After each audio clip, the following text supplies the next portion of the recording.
Gustavo, thank you for that very, very powerful, as well as you, Eduardo, as well. Very, very powerful witness, and for standing up for the people of Brazil. You know, we stand in solidarity with the people of Brazil. Pessoal da live, eu vou parar. Então, eu estou vendo muitos de vocês dizendo que está muito misturado. Eu vou parar a tradução. Depois eu explico para o Paulo, ok? A member of the Chamber of Deputies of Brazil. Thank you, Chris. Thank you in the name of the Brazilian people for this opportunity we have here to speak up, to say what is going on in Brazil more freely than we can do in our own country, unfortunately. Thank you, America, for the long-standing relationship with Brazil. The United States of America is the largest democracy in the Americas. Brazil is the second largest, or used to be. We all know that democracy is an ongoing process, while freedom, as Ronald Reagan once said, is not passed on to our children in the bloodstream. It must be fought for, protected, and handed on for them to do the same.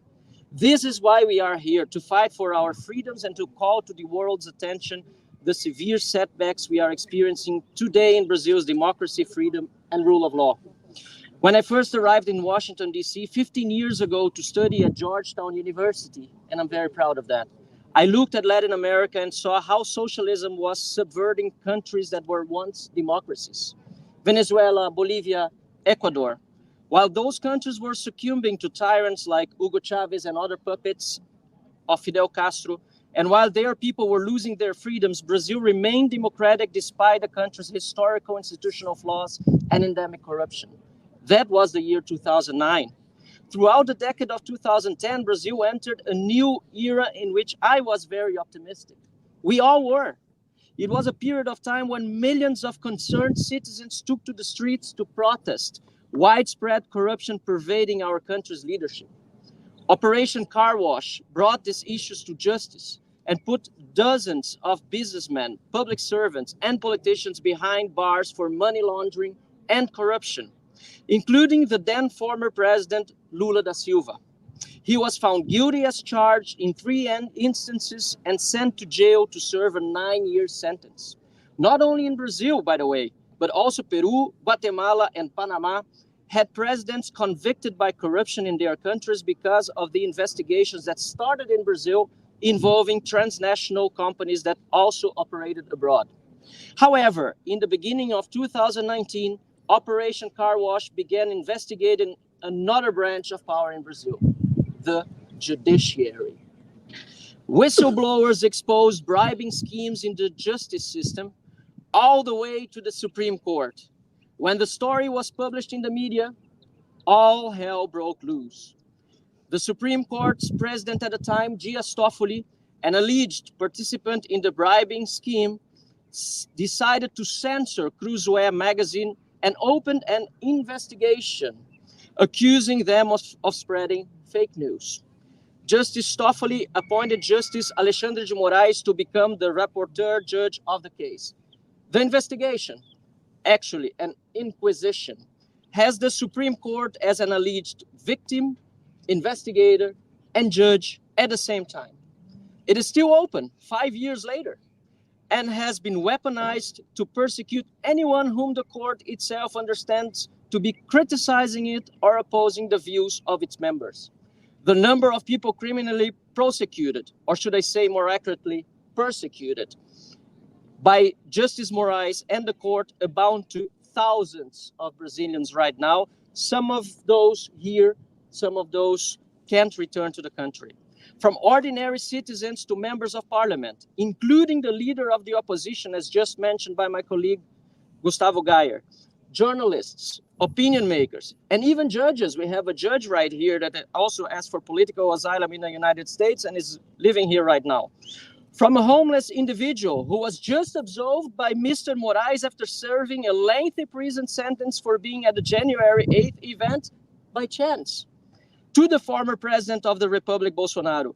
Nobody escapes the rage and unconstitutional acts and decisions of the court.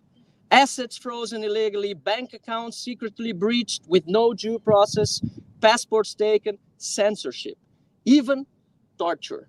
This is the case of Mr. Clériston Pereira da Cunha, known in Brazil as Clezão, who died in prison after spending 11 months in poor health conditions behind bars, including 2.5 months after an order for his release that was signed by the general prosecutor, but it was ignored by Mr. Alexandre de Moraes. On the other hand, the convictions of corrupt politicians are being annulled by the Supreme Court, as was the case of Lula, who was released from jail and allowed to campaign for the presidency again by a Supreme Court decision contrary to the ruling of the lower courts. Businesses that were fined for their bribing schemes are being absolved too, and the fines are being canceled by the same court. What we are experiencing in Brazil right now is a developing dictatorship. It is therefore not surprising that Lula da Silva's biggest allies are dictators, such as Venezuela's Maduro, China's Xi Jinping, and Russia's Vladimir Putin. Even the terrorist group Hamas sent congratulations to Lula as he returned to power, and is now congratulating Lula on his absurd remarks towards Jews and the state of Israel, comparing the legitimate defense acts of Israel to the Holocaust in Hitler's Germany, sorry. Different than other dictatorships, however, the one we are seeing in Brazil is built in a more subtle and dangerous way.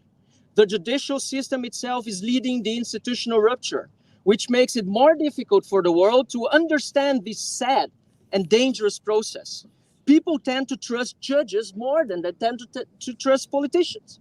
In Brazil, however, trust in the Supreme Court has fallen dramatically. A recent poll by Atlas Intel shows that more than 50% of the population has lost completely the trust in the courts, corroborating the feeling that the decisions of the Supreme Court are rather political than legal, constitutional, or just. I repeat, Mr. Congressman, our goal here is to make the situation well known to the world. We love our country. We love Brazil. We love the United States of America. We love freedom and we love democracy. And we understand that these virtues are only possible where there is strong rule of law. 15 years after living in the city of Washington, D.C. as a student, I look back to my own country, now as a member of Congress, with maybe a more realistic view, if not sad. This very opportunity that you give us, however, to share this message with you, with the American people, and with all the world, renews our optimism and hope. As much as we love America, none of us want to live in another country. We want to live in another Brazil. God bless America. God bless Brazil. God bless you all. Thank you so much.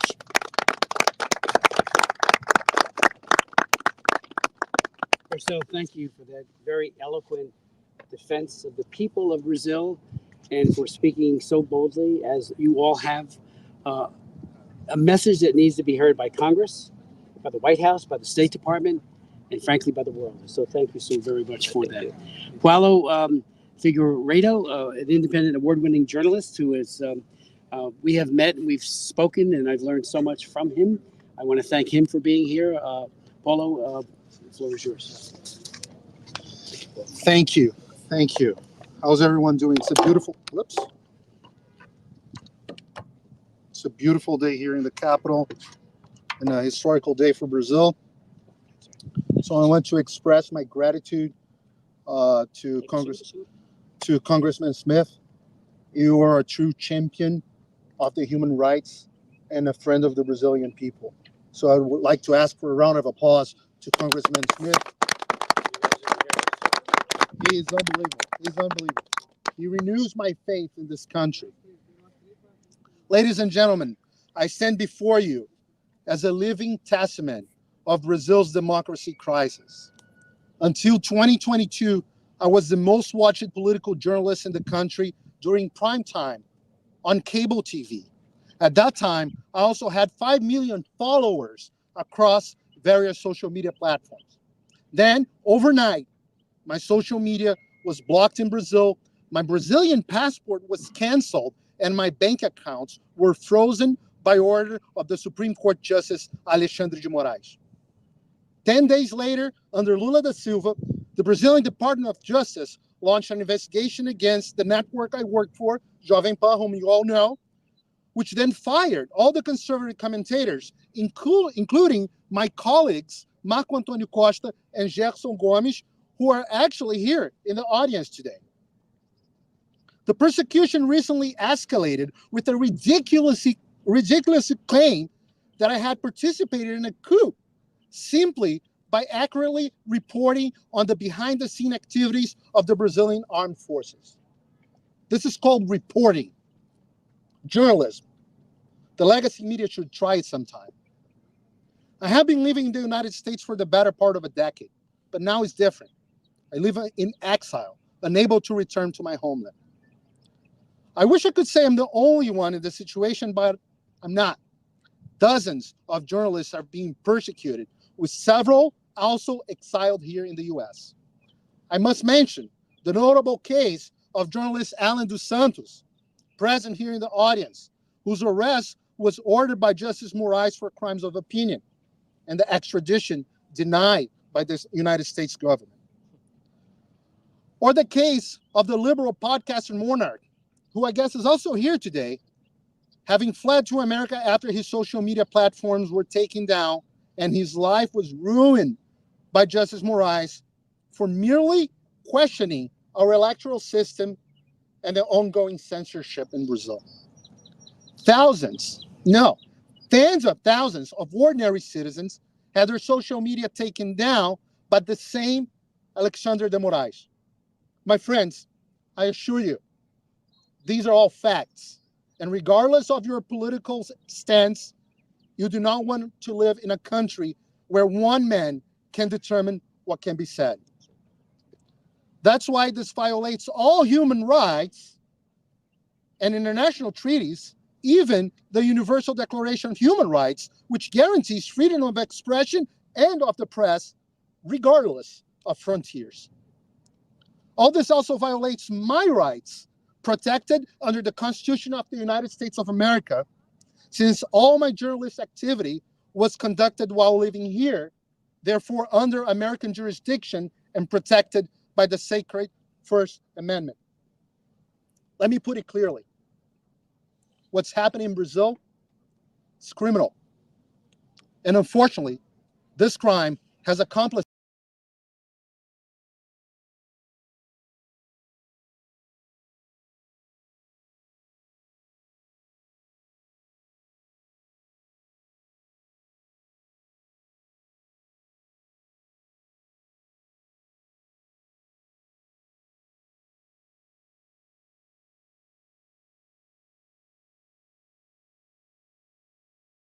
fear in the Brazilian election to guarantee the election of Lula da Silva. Even now, friends of George Soros and the Foro de São Paulo in the Democratic Party seek to silence our voices. And how did Lula da Silva repay all these good services provided by the Democrats? He has antagonized every single American interest globally, aligning Brazil with Hamas, Venezuela, Cuba, Russia, Iran, and of course, China. Under his leadership within the BRICS, Brazil has actively working with China towards ending the dollar's dominance as the international trade currency. This must end. I urge the United States Congress members to exert their oversight responsibilities to promote the American geopolitical interests and to restore the inalienable human rights given to all of us by our Creator. As this country's founding fathers so well described. This is what we ask for. God bless America. God bless Brazil. Okay, thank you so very much. And thanks for reminding us of what Lula has done since taking office. I chair the China Commission. I've chaired 99 congressional hearings on human rights abuse by the People's Republic of China, by the Chinese Communist Party, and especially under Xi Jinping, where he is actually committing current day genocide against the Uyghurs. And then Lula, when asked, there's nothing but fawn over Xi Jinping. Ditto for Maduro, ditto for Cuba. And of course, it is very discouraging when the president of a country compares, not discouraging, it's outrageous, as you have pointed out, compares Israel and what they're doing against a terrorist attack by Hamas. Yes. And I would remind everyone to not just look at what they do, read what they say. The Hamas Charter of 1988 makes clear that they want every Jew dead. It couldn't be clearer. And they want the evisceration of Israel itself. And yet he compares, Lulu that is, compares what they're doing to defend themselves against Hamas to be equivalent to the Holocaust. That is outrageous. So thank you for reminding us of that. Our final speaker will be... We are sorry as Brazilians to hear our president could say so. Such absurd. Andres Martinez Fernandez, who is Senior Policy Analyst for Latin America at the Heritage Foundation, and who will speak now. Thank you. Thank you, Congressman. When I was approached by the Congressman to engage on these issues, what we're seeing in Brazil, I was eager to accept because what we're observing is a very dangerous decline in the basic fundamentals of democracy and human rights in Brazil. And unfortunately, it's not getting attention. And I think the scope of this, obviously, we've heard, but the attendance that we have here from these prominent leaders in Brazil coming all the way here to highlight this challenge underlines the gravity of the situation in Brazil. So I thank all of you and Congressman for highlighting this issue. Unfortunately, what we're seeing in the case of Brazil is a very dangerous but not new trend for Latin America and the world, in which we see the criminalization of dissent and opposition, the use of state power and judicial prosecutions to silence dissent and to empower a certain ideological or leading ruler, and that's what we've seen time and again throughout the region. And as some have pointed out, in Venezuela, it took that country down the path of crisis, and I worry that we are seeing a similar tendency in Brazil, and certainly what we're seeing, what we've heard from these speakers, aligns with that severity of this concern. And for those who think that this is going to be this kind of politicization of judicial activism is limited to just a few opposition voices, this is going to expand beyond that, and we're already seeing that with new actions going after independent NGOs, which are well respected in this city, including particularly Transparency International, which has been targeted by investigation in the Supreme Court for highlighting some of the abuses that they are seeing, some of the malpractice in the judicial system in Brazil. That has been rewarded with a special fishing expedition, as some have highlighted, in Brazil against that organization. So this is something that I hope we see more attention from the media and from outside of just the right of center bloc, because this is really an issue that addresses and impacts the broader freedom of speech and political rights in a country which is the largest, economically speaking, in Latin America, has very, very significant implications for the United States. We've already heard some of the challenges that we've seen as far as the current leadership in Brazil not aligning with the United States, working in many instances at cross purposes with the United States and U.S. influence in the region. But despite that, we've really seen silence from the Biden administration. And if anything, a praise for the current government. We saw Secretary Blinken very recently down in Brazil praising the government for its actions on workers' rights and environmental rights, but no mention of the endangerment of political.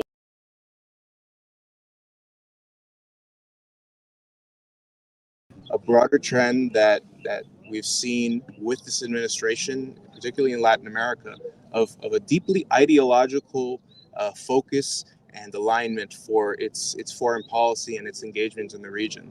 So, I mean, you could be assured that if we were seeing a fraction of what we're seeing in Brazil, if we were seeing that in Argentina under President Milei or any other conservative government, the United States would have by now issued numerous statements and unleash sanctions to respond. So this is a situation that merits response from the United States to ensure that we do not see Brazil go down a dangerous path that it's treading on currently. So I thank you once again to everyone for coming here and highlighting this, coming all the way from Brazil, and also to Congressman Smith for highlighting this issue.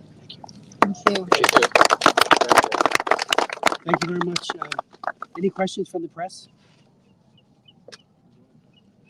I would ask, and I would appeal to you to really ask hard questions of the Lula government.